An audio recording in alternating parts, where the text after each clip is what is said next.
नमस्कार, मैं हूं संजय शर्मा। आप देख रहे हैं 4 PM news network.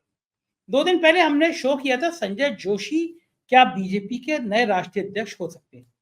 Rajiv Ranjan Singh ji पत्रकार जो नागपुर से ताल्लुक रखते हैं, संघ में बड़े अच्छे रिश्ते रहे हैं उनके, बड़े सूत्र पुख्ता रहे हैं। उन्होंने खुलासा किया था, उनको संघ के कुछ वरिष्ठ लोगों ने बताया था कि भाई संघ चाहता है कि संजय जोशी को राष्ट्रीय अध्यक्ष बना दो। मैंने उनसे कहा भी, मतलब आज मैंने उनसे बातचीत करते हुए कहा कि प्रधानमंत्री जी संजय शर्मा को बना देंगे, संजय जोशी को नहीं बनाएंगे। दोनों के बीच में इतनी सांप नेवले की लड़ाई है। तो संघ की रणनीति क्या है? क्या देवेंद्र फडणवीस का नाम आगे करेंगे, शिवराज सिंह चौहान का करेंगे, मोदी जी किस पे सहमति कर जाएंगे? इन तमाम बातों पे फिर राजीव रंजन सिंह से मैंने नए सिरे से बात करी कि देवेंद्र फडणवीस का नाम भी आगे चला गया। महाराष्ट्र का चुनाव बचाना है, महाराष्ट्र की सरकार बचाना है, तो बीजेपी के पास रणनीति क्या होगी? बहुत बढ़िया बोलते हैं, सीनियर जर्नलिस्ट हैं, बहुत अच्छी जानकारी रखते हैं, नौजवान पत्रकार हैं, अंतर्राष्ट्रीय एक मैगजीन में काम करते हैं, बहुत अच्छी जानकारी रहती है उनके पास। चलते हैं राजीव रंजन जी से और इन सब तमाम बातों पे हम उनसे बातचीत करेंगे कि बीजेपी का प्लान क्या है। 4 PM न्यूज नेटवर्क में बहुत बहुत स्वागत है राजीव रंजन भाई। अभी 2 दिन पहले हमने और आपने शो किया। संघ के करीबी एक व्यक्ति ने आपको बताया कि संजय जोशी को कितना पुचकार रहा है संघ, और हमने अपने शो में आपने खुलासा किया कि संघ चाह रहा है कि संजय जोशी भारतीय जनता पार्टी के अगले राष्ट्रीय अध्यक्ष हो जाए। ये बात तो भारतीय जनता पार्टी और संघ में काम कर रहा बच्चा बच्चा समझ सकता है कि ये संभव नहीं है। मोदी जी मुझे और आपको अध्यक्ष बना देंगे, लेकिन संजय जोशी को नहीं बनाएंगे। वो कहेंगे संजय शर्मा को बना दो, वो भी संजय ये भी संजय, लेकिन संजय जोशी को नहीं बनाएंगे। ये बात सब जानते हैं। लेकिन आपके उस खुलासे ने भारतीय जनता पार्टी के अंदर भूचाल ला दिया। मतलब मेरे पास मेरे पुष्ट सूत्र बताते थे, और मैं तो हैरान हो गया कि वहां तक बीजेपी के अंदर खलबली मचेगी, ये मैंने सोचा नहीं था। मुझे बहुत सारे नेताओं ने कहा कि आज ये वाला लिंक यूट्यूब का हर बीजेपी के कार्यकर्ता के पास जा रहा है, लाखों व्यू आए हैं उस पे। तो ये मुझे बताइए, उसके बाद नागपुर में जो आपके सूत्र थे, जो आपके बहुत करीबी थे और जो संघ की आपको सूचनाएं दिया करते थे, वो ठीक ठाक तो हैं? मतलब उनके ऊपर कोई प्रेशर, कोई चीज, कोई दबाव आप पे उन पे आया तो नहीं? देखिए, मैंने सूत्र का नाम तो बताया ही नहीं, तो सवाल ही नहीं उठता कि उनके ऊपर में कोई प्रेशर आए। और जहां तक मेरी बात रही, संजय जी, मुझे इतने फोन अपने बर्थडे पे भी नहीं आए हैं जितने फोन जो है उस दिन, जो कल आपने जो प्रोग्राम ये टेलीकास्ट किया, ब्रॉडकास्ट किया, कल से लेके आज तक मुझे इतने फोन आए इस विषय पे प्रश्न करते हुए कि मैं ताज्जुब कर रहा हूँ कि इतने वेल विशर अगर मेरे बर्थडे पे हो जाए तो वाह, मेरा दिन बन जाए। बट एनीवेज, आपने सवाल बहुत अच्छा किया है, परंतु मैं गुत्थी जो है वो सुलझा नहीं पा रहा हूं। और मैं आपसे पूछना चाहूंगा, संजय जोशी, संजय राउत, संजय सिंह और यहाँ 4 PM पे बैठे हुए संजय शर्मा, ये आप सभी संजय लोग जो हैं, ये क्यों हमारे प्रिय नरेंद्र जी मोदी के खिलाफ, मतलब इतना ज्यादा आप लोगों के मन में क्या क्रोध है, गुस्सा है कि सारे संजय जो है वो हमारे प्रिय प्रधानमंत्री नरेंद्र जी मोदी के खिलाफ जो है बोलते हैं? ये कुत्ती में आज तक नहीं समझ पाया। थोड़ा सा आप संजय जी इसके ऊपर प्रकाश डालिए। देखिए, महाभारत की जब शुरुआत हुई थी, गीता की शुरुआत क्या थी? संजय उवाच। संजय ने कहा, वहां से शुरुआत होती है कि संजय का दिव्य ज्ञान जो है वो बता रहा है चीजों का। तो हमें तो आपके पास से युद्ध का दिखता था और संजय बोल दिया करता था। तो हमें तो नागपुर में बैठे हुए राजीव रंजन बताते हैं और हम दर्शकों के सामने बोल दिया करते हैं। तो संजय की भूमिका इतनी रहती है कि जानकारी आए, जानकारी बोल दें। तो मोदी जी की जो जानकारी आती है आप लोगों के माध्यम से, हम लोग बता दिया करते हैं। फिलहाल नागपुर में आपके सूत्र बहुत अच्छे हैं, मतलब ये पहली घटना नहीं है, और नेचुरली आप देश के उन पत्रकारों में से रहे हैं जिन्होंने बड़ी खोजपूर्ण खबरें की हैं। क्या लगता है कि संघ की रणनीति क्या रही होगी संजय जोशी के नाम पर मंथन करने से पहले? क्या ये आर पार की लड़ाई मान ली जाए, ये मोदी की और संघ की आर पार की लड़ाई, निर्णायक लड़ाई को इसको मान लिया जाना चाहिए कि अब ये लड़ाई निर्णायक मोड़ पर पहुंच गई है? अवश्य ही एकदम निर्णायक लड़ाई है। देखिए, एक बात को समझिए आप, जो मुझे कल से काफी लोगों के फोन आए जिन्होंने ये बोला कि एक कंसेंसस कैंडिडेट बनाने की कोशिश की जा रही है, और खास तौर पे 4 PM पे अब ये न्यूज आ गया है और लाखों लोगों ने देख लिया। तो ये जो अभी तक घर के अंदर का छुपा हुआ सत्य जो था, या जो चादर फटी हुई थी, वो अब बाहर नजर आने लगी है लोगों को। अभी तक ये नहीं समझ में आ रहा था कि भाई 3 महीने के ऊपर हो गया है, ऐसी क्या विवशता है भारतीय जनता पार्टी की कि वो 3 महीने के अंदर में भी डिसाइड नहीं कर पा रही है कि हम किसको अपना नया राष्ट्रीय अध्यक्ष बनाए, ठीक है। और इसका कोई रीजनिंग नहीं दिया जा रहा है, कोई रीजन नहीं बताया जा रहा है। अगर कोई कारण है और आप बताएं तो लोग समझे भी, पर बिना कोई कारण के जो है नड्डा जी को एक्सटेंशन दे दिया गया और उनको भी मतलब अधर में लटका के रखा हुआ है। तो वो गुत्थी अभी समझ में आ रही है कि ये मोहन जी भागवत और नरेंद्र मोदी जी के बीच में एकदम तलवारें खिंच गई हैं। 3 महीने से राष्ट्रीय स्वयंसेवक संघ एक नाम को पकड़ के बैठ गया है कि इसको हमें भाजपा का अध्यक्ष बनाना है। और कारण उसका ये है संजय जी कि ये चेक एंड बैलेंस रखना चाहते हैं। जो मुझे अभी सूचना मिल रही है वो ये मिल रही है कि एक कंसेंसस कैंडिडेट के रूप में देवेंद्र फडणवीस का नाम बढ़ाया जा रहा है कि देवेंद्र फडणवीस को राष्ट्रीय अध्यक्ष बना दिया जाए, उससे महाराष्ट्र के इलेक्शन भी प्रभावित होंगे। अब वो सही तरीके से प्रभावित होंगे भाजपा के लिए कि गलत तरीके से होंगे, वो एक अलग विषय हो सकता है, वो अलग वाद विवाद का विषय हो सकता है। किंतु ये एक कंसेंसस कैंडिडेट, कल मैं आपको बताता हूं बहुत बड़े लेवल की मीटिंग हुई है इन लोग की आपस में, जिसमें इस बात पे विवेचना की गई है, इस बात पे विचार विमर्श किया गया। और यहां तक मेरे सूत्र बता रहे हैं कि देवेंद्र फडणवीस के लिए दिल्ली में एक बंगला भी देख लिया गया है जहां पे वो भारतीय जनता पार्टी के राष्ट्रीय अध्यक्ष बनने के बाद में शिफ्ट होंगे। अब ऐसा, अब जो अभी तक धीरे धीरे चीजें चल रही थी एकदम से उसमें गति आ गई है। अब देवेंद्र फडणवीस का कुछ इस पे कमेंट आता है, नहीं आता है, जो भी उनके सूत्र हैं उनके माध्यम से जो भी करीबी लोग हैं मैंने जानने का प्रयत्न किया है, परंतु अभी तक मुझे कुछ सही जवाब मिला नहीं है। पर ये बात एकदम सही है कि निर्णायक लड़ाई के मोड़ पे भारतीय जनता पार्टी और राष्ट्रीय स्वयंसेवक संघ पहुंच गए हैं। राष्ट्रीय स्वयंसेवक संघ कोई भी हाल में संजय जोशी को वहां पर बैठाना चाहता है और नंबर 1 और नंबर 2 जो भाजपा में है वो किसी भी हाल में संजय जोशी को उस पद पे रहने नहीं देना चाहते हैं। तो अब ये तलवारें खिंच गई हैं। इस फैसले से ये किसको, कौन भारतीय जनता पार्टी की कमान संभालेगा, इस फैसले से पता चल जाएगा कि किसका पलड़ा भारी है। देवेंद्र का नाम और शिवराज सिंह चौहान दोनों के नाम को अभी एकदम से काफी ज्यादा मतलब तेजी मिली है।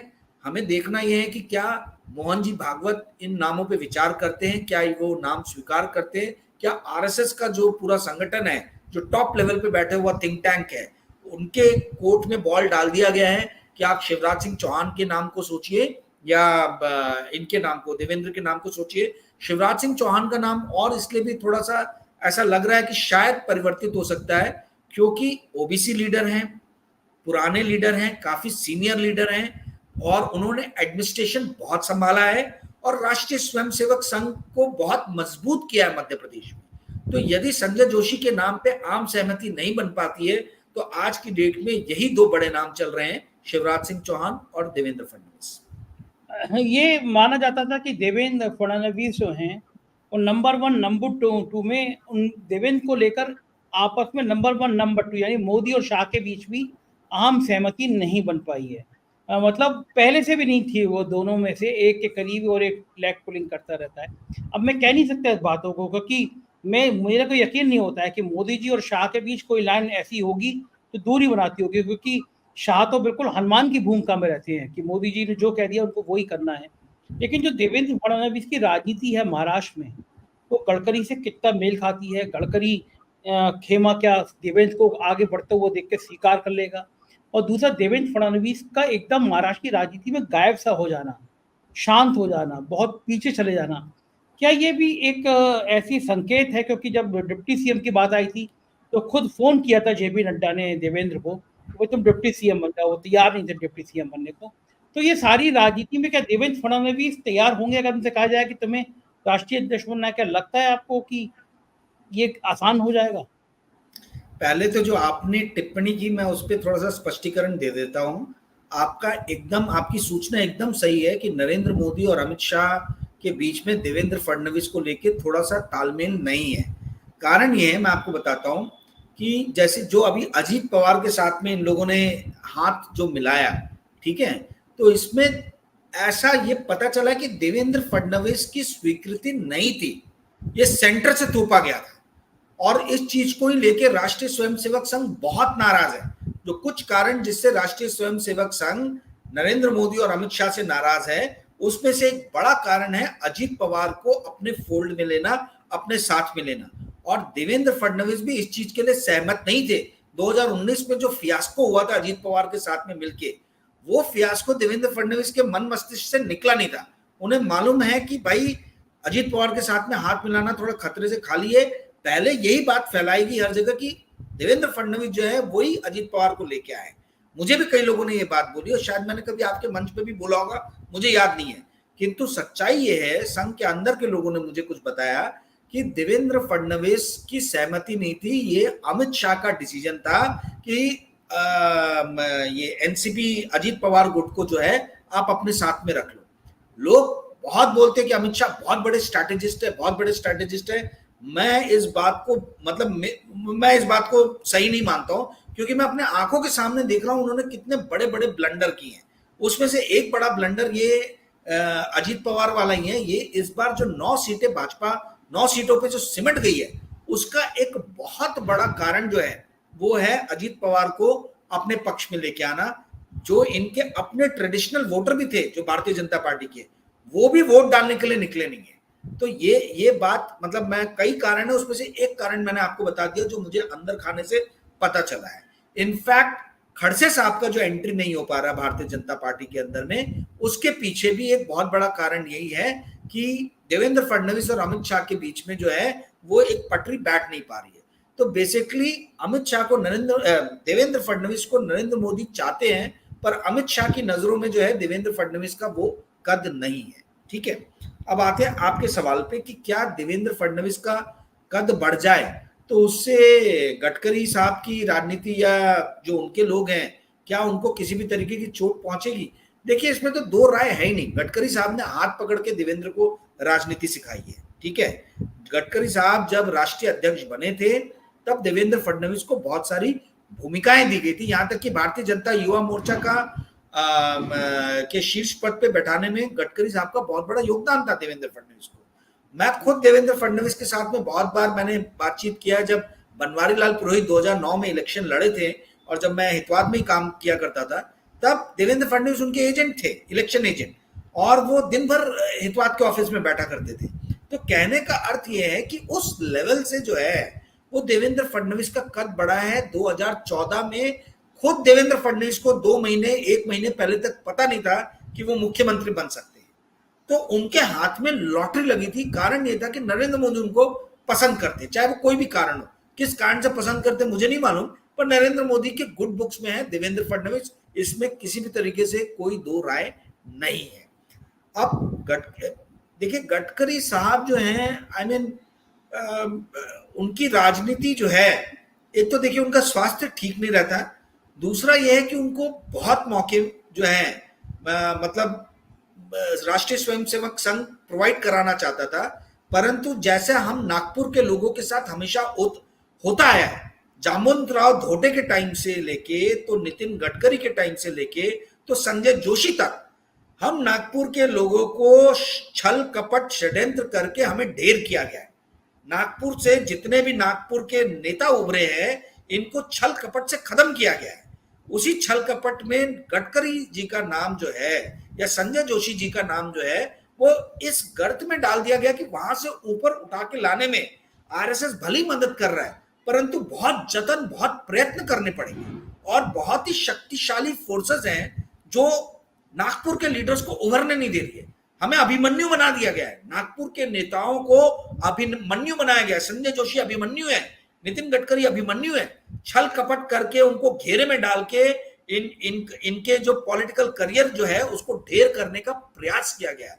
तो संजय जी, अगर देवेंद्र फडणवीस को ये मौका मिल जाता है तो मुझे बड़ा आश्चर्य होगा, क्योंकि नागपुर के लोग अभिशप्त है जामवंतराव धोटे के समय से कि इनको छल कपट करके खत्म किया जाएगा, समाप्त किया जाएगा। आप देख लीजिए, नागपुर से ना आज तक बाबा साहब की जमीन है, ये बाबा साहब की कर्म भूमि है नागपुर। आज तक कांग्रेस ने नागपुर से कोई राष्ट्रीय अध्यक्ष नहीं दिया। आज तक नितिन गडकरी को छोड़ दें तो भारतीय जनता पार्टी ने किसी को आगे नहीं बढ़ाया था, वो भी नितिन गडकरी को छल कपट करके जो है पीछे कर दिया गया। संजय जोशी जो इतने कदावर लीडर थे एक समय में, उनको कैसे समाप्त किया गया। तो नागपुर के नेता अभिशप्त हैं। देवेंद्र फडणवीस शायद उस ट्रेंड को तोड़ने में कामयाब हो गए। देखते हैं और यदि वो कामयाब होते हैं तो मुझे लगता है कि गडकरी साहब ऐसे उम्र के दहलीज पे पहुंच गए हैं कि वो शायद ज्यादा विरोध ना करें। अब वो अपने बच्चों अच्छा, का संघ में पॉलिटिकल करियर राजीव देखें। भाई, संघ के ज्यादा करीब कौन है, गडकरी या फडणवीस? कौन ज्यादा, गडकरी या इसमें देवेंद्र? तो कोई दो राय है ही नहीं। गडकरी साहब बहुत पहले से शुरुआत से संघ के साथ जो है मिलके काम कर रहे हैं। इसमें मतलब ये तो कोई ये निर्विवाद रूप से यदि संघ को कह दिया जाए कि गडकरी की फडणवीस, तो गडकरी को चुनेंगे, उसमें कोई वो है ही नहीं। और इनफैक्ट देवेंद्र फडणवीस खुद बोल देंगे कि ये हमारे गुरु हैं, आप इनको ये लेके जाइए। वो सामने से होके कभी गडकरी जी के खिलाफ कुछ नहीं बोलेंगे। ये देखिए, संघ और भारतीय जनता पार्टी का मैं एक कह लीजिए खूबी मैं ये मानता हूं कि ये सामने से होके जो है मतलब वो मुंह पे आके अपशब्द नहीं बोलते। वो भले पीठ पीछे करें जो भी करें, परंतु भारतीय जनता पार्टी या राष्ट्रीय स्वयंसेवक संघ में संगठन सर्वोपरि है। और नरेंद्र मोदी से जो नाराजगी का कारण है राष्ट्रीय स्वयंसेवक संघ का, वो यही है कि नरेंद्र मोदी ने एपी सेंटर में अपने आप को लाके बिठा दिया। उन्होंने संगठन के ऊपर मोदी को प्रस्थापित कर दिया। उन्होंने ये बताया कि भाई संगठन महत्वपूर्ण नहीं है, इंडिविजुअल महत्वपूर्ण है, पर्सनालिटी महत्वपूर्ण है, एक संस्था महत्वपूर्ण नहीं है, प्रोसेसेस महत्वपूर्ण नहीं है, महत्वपूर्ण है एक इंसान और उसकी महत्वाकांक्षाएं। तो ये चीज जो है ये आरएसएस को पसंद नहीं आई है। और अब नरेंद्र मोदी अपवाद है, किंतु आप बाकी जो भी लीडर देखेंगे, आप देखेंगे वो संगठन के बनाए हुए राष्ट्रीय स्वयंसेवक संघ के बनाए हुए नियमों के अनुसार ही उनका चारित्रिक व्यवहार जो है वो उसी तरीके से होता है। आपने कभी नहीं देखा होगा कि गडकरी जी देवेंद्र फडणवीस के अगेंस्ट सामूहिक रूप से कुछ बयान दे या देवेंद्र फडणवीस गडकरी के अगेंस्ट सामूहिक रूप से बयान दे। हाँ, दो कमरे के बीच में उनके बीच में वाद विवाद हो सकता है, परंतु वो बाहर आते हुए आपको कभी नजर नहीं आएगा। जी संजय जी, बिल्कुल ठीक कह रहे हैं। इस बीच में प्रधानमंत्री जी का जन्मदिन था कल, उनको ढेर सारी शुभकामनाएं, स्वस्थ रहें, प्रसन्नचित्त रहें। लेकिन 75वां साल चल रहा है। एक बार उन्होंने कहा था 75 साल के बाद रिटायर। मार्गदर्शक मंडल में आडवाणी जी, जोशी जी, सब मार्गदर्शक मंडल में। क्या लगता है कि प्रधानमंत्री जी 1 साल के बाद मार्गदर्शक मंडल की तरफ प्रस्थान करेंगे, या ये नियम बदल देंगे? ऐसा कोई नियम नहीं है भाई, मैं नौजवान हूं, मैं 80 साल तक प्रधानमंत्री रहूंगा। देखिए नियम वो बदलना भी चाहे बदलेंगे तो जरूर, परंतु जिस तरीके से हवा बह रही है संगठन के अंदर और भारतीय जनता पार्टी के बाहर भी, वो अनुरूप नहीं है, मोदी जी के कार्य करने के लिए अनुरूप नहीं है। आप देखिए 2019 में जब ये आए थे तो पहले 100 दिन के अंदर में इन्होंने बड़ी बड़ी घोषणाएं कर दी थी। 370 हट गया था, ट्रिपल तलाक आ गया था, है ना। तो ये सब चीजें इस बार तो नजर नहीं आ रही है।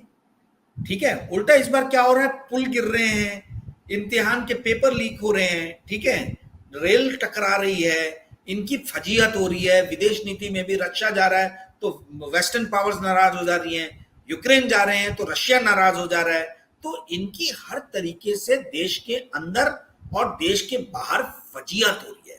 एक इंग्लिश में बहुत अच्छी कहावत है कि people who were once radical are now reactionaries.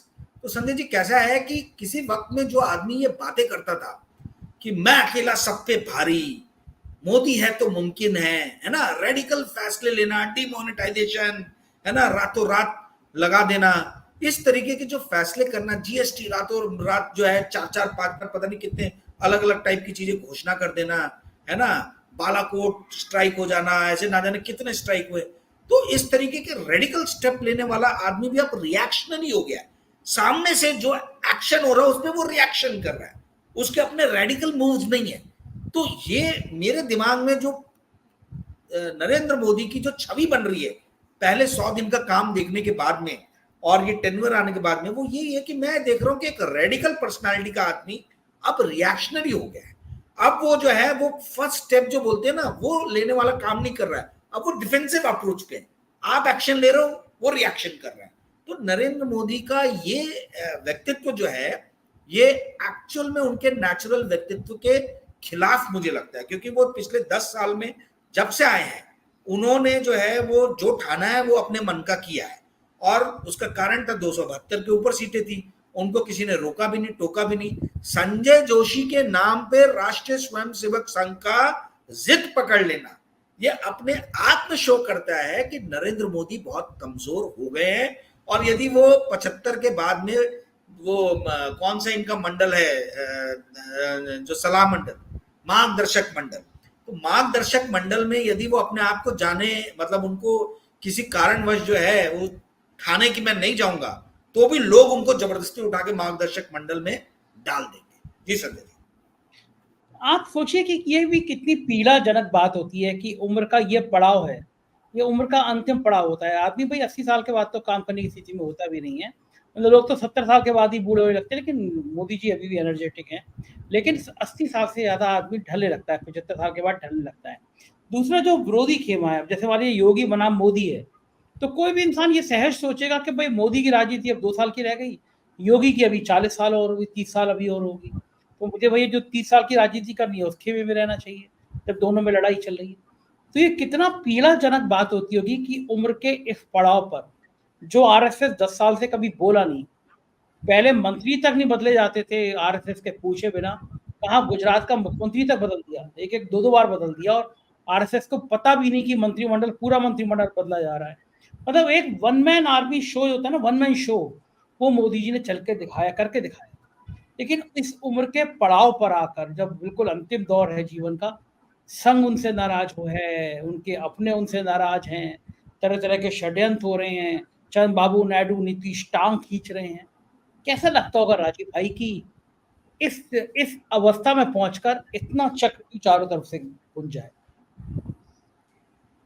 देखिए संजय जी, सवाल बहुत अच्छा आपने पूछा, आपका ऑब्जर्वेशन भी बहुत अच्छा है, पर इसके दोषी कौन है आप बताइए। ये जो इन्होंने एक पॉलिटिक्स ऑफ सेल्फ डिल्यूजन है ना, कि मतलब इसका मतलब क्या हुआ कि जो ये आत्मस्तुति जो ये करते थे, ठीक है, और जो आत्मस्तुति में लगे हुए थे कि मैं अकेला सब पे भारी, है ना, ये इस टाइप की आत्मस्तुति इन्होंने जो की, और जो अपने चेले चपाटों से इन्होंने चरण वंदना कराई, हर वक्त चरण वंदना में अपने लोगों को लगा के रखा, नॉन बायोलॉजिकल हूं, ये जाके तुम बाहर बोलो, ऐसे आपने भी एक दो कहानियां सुनाई, ठीक है। तो ये इन चीजों के कारण ना केवल संघ इनसे नाराज हुआ है, बल्कि लोग भी थोड़े से चिढ़ से गए कि भाई ये किस तरीके की बातें करते हैं, ये क्या बातें करते हैं, इनको इस तरीके की बातें करने के लिए तो हमने बैठाया नहीं है, ठीक है, तो ये क्यों बातें करते हैं। दूसरा जो एक चीज जिससे लोग चिढ़े हैं वो है रोमांटिक लव फॉर कॉर्पोरेट्स। ये जो कॉर्पोरेट्स के लिए इतने ज्यादा, मतलब इनका रोमांटिसिज्म जो अदानी के साथ में जो चीजें दिखी है ना, वो उससे लोगों के मन में एक संशय आया कि हमने आपको बैठाया है हमारी सेवा करने के लिए, और आप तो कॉर्पोरेट सेवा में लग गए हो।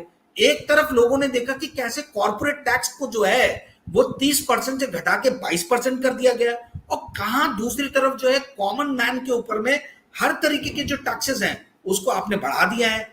आप रोड टैक्स ले लो, प्रॉपर्टी टैक्स ले लो, मतलब यू नेम एनी टैक्स, और आप देखोगे कि वो टैक्स कॉमन मैन के ऊपर में बढ़ा दिया गया हुआ है, बढ़ गया है। और सबसे इंपॉर्टेंट कि अकाउंटेबिलिटी जीरो है। यानी यदि कल को प्रश्न उठता है धर्मेंद्र प्रधान के ऊपर में, या अश्वनी वैष्णव के ऊपर में, या माधवीपुरी बुच के ऊपर में, तो ये कोई एक्शन नहीं ले रहे।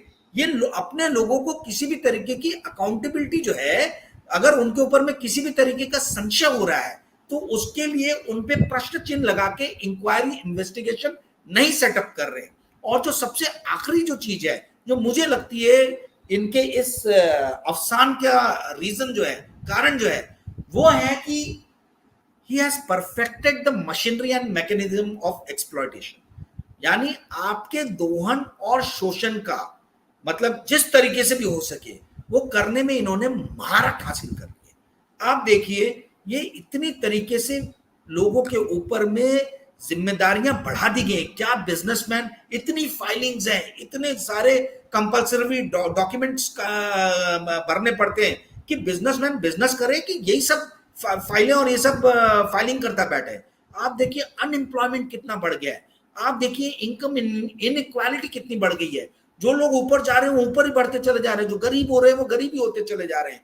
और ये सब जनता देख रही कि हमसे टैक्स का पैसा वसूला जा रहा है, परंतु वो टैक्स के पैसे का इस्तेमाल कहां हो रहा है? वो इस्तेमाल हो रहा है नरेंद्र मोदी के विदेश दौरों पे।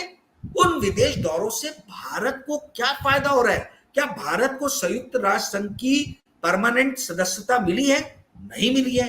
क्या IMF और वर्ल्ड बैंक में भारत का जो कद है, जो वोटिंग राइट्स है, क्या वो बढ़े हैं? नहीं बढ़े हैं। भारत का वोटिंग राइट आज भी 2.63% है IMF में, जबकि इटली जैसा छोटा देश 3.02% है उसके पास में। फ्रांस जिसकी इकोनॉमी हमसे छोटी है 4% का वोटिंग राइट है। जापान के पास में 6.5% का वोटिंग राइट है। यूएसए के पास में 16.5% का वोटिंग राइट है। इंडिया का कद कहां बढ़ा है? इंडिया का कद जो है अंतरराष्ट्रीय स्तर पे इनके इतने विदेशी दौरों से क्या फायदा हुआ है? ये लोग अब प्रश्न पूछने लगे। 10 साल तक प्रश्न पूछे, कोई जवाब नहीं आया। आज वो प्रश्न जो है वो गौण से मुख्य धारा पे आ गए, मेन भी लोग पूछने लगे। और इसीलिए नरेंद्र, आपको मैं एक बात बताता हूं अंदर की संजय जी, ये अभी अमेरिका जाने वाले हैं। मेरी एक बहुत ही विश्वस्त सूत्र से अमेरिका में बात हुई। उन्होंने मुझे बताया कि राजीव भाई 45,000 लोग जो है लास्ट टाइम मीटिंग में आए थे, जो इनका प्रोग्राम हुआ था, और उसके बाद भी वेटिंग लिस्ट थी। इस बार बोले 12,000 लोग अभी तक रजिस्ट्रेशन किए, 15,000 भी नहीं हो पाए। और बोले हमको समझ में नहीं आ रहा कि हम कहां से लोग इकट्ठा करें।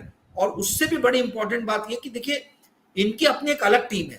40 लोग जो हैं वो उस टीम के मेंबर है। हमारे नागपुर के एक व्यक्ति हैं, मैं नाम नहीं लेना चाहूंगा उनका, अब नागपुर छोड़ दिया उन्होंने, डॉक्टर है, वही इनके उस पूरी कमेटी के जो है अध्यक्ष हैं, वही पूरे मीटिंग्स ऑर्गेनाइज करते हैं। ना भारतीय जनता पार्टी का इसमें कहीं इन्वॉल्वमेंट रहता है, ना गवर्नमेंट ऑफ इंडिया के ऑफिशियल्स का रहता है। ये नरेंद्र मोदी की अपनी पर्सनल टीम है।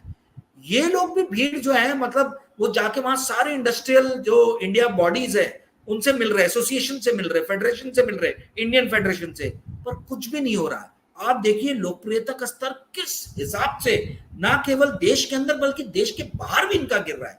तो मुझे ऐसा लग रहा है कि ये खुद ही जो है ना, ये 1 साल या 6 महीने के बाद जो है, मैक्सिमम 6 महीना, इसके बाद ये खुद ही छोड़ देंगे, क्योंकि ये अब अवसान पे चले गए। और इनको ये समझ में आ रहा है कि इनके जो नाम पे जो पहले लोग आया करते थे, अब लोगों का मोह भंग हो रहा है। लोगों का मोह भंग हो रहा है, लोग इनको प्रश्न के कटघरे में खड़ा कर रहे हैं। जी संजय, बिल्कुल ठीक कह रहे हैं। दूसरा, बीजेपी को भी लग रहा है जो उसका सबसे प्रिय था मध्यम वर्गीय परिवार, उसकी भी कमर टूट गई। अब प्रधानमंत्री जी 2 दिन पहले कह रहे थे कि इन 100 दिनों में मेरा मजाक उड़ाया जा रहा था, मेरे ऊपर कमेंट किए जा रहे थे। आप सोचो 10 साल में प्रधानमंत्री को सोच सकते थे ये कहेंगे कि वो मेरा मजाक उड़ाया जा रहा है?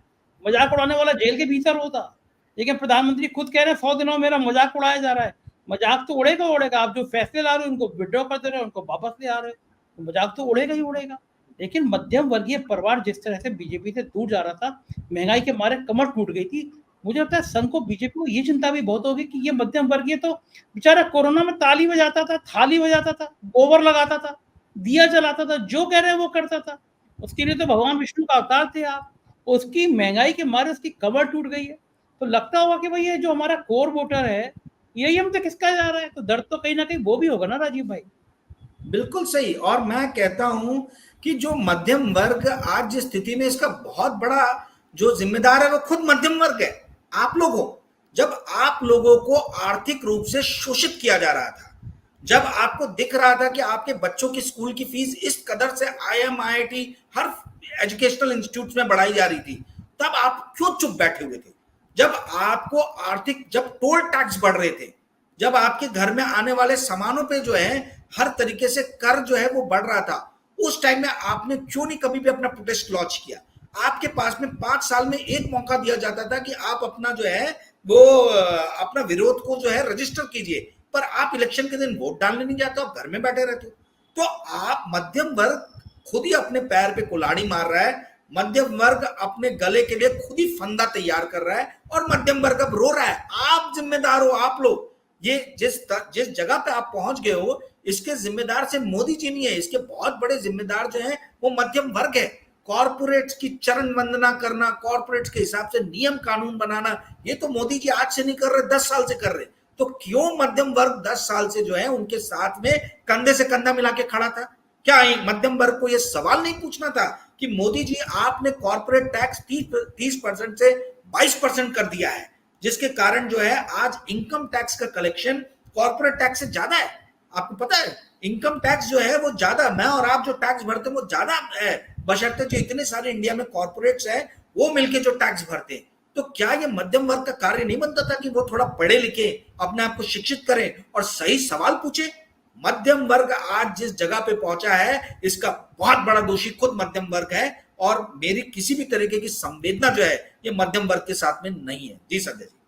हाँ, ये बहुत दर्दनाक और कड़वी बात है जो आपने कही, लेकिन हकीकत तो यही है। बहुत बहुत शुक्रिया राजीव भाई, आपने इतना समय दिया, बातचीत करी, आभार, थैंक यू। सुना आपने राजीव रंजन जी की बातचीत, मुझको यकीन है ये बातचीत आपको पसंद आई होगी। अपनी राय से अवगत कराइएगा, चैनल को ज्वाइन करना और सब्सक्राइब करना ना भूलें। शुक्रिया, थैंक यू।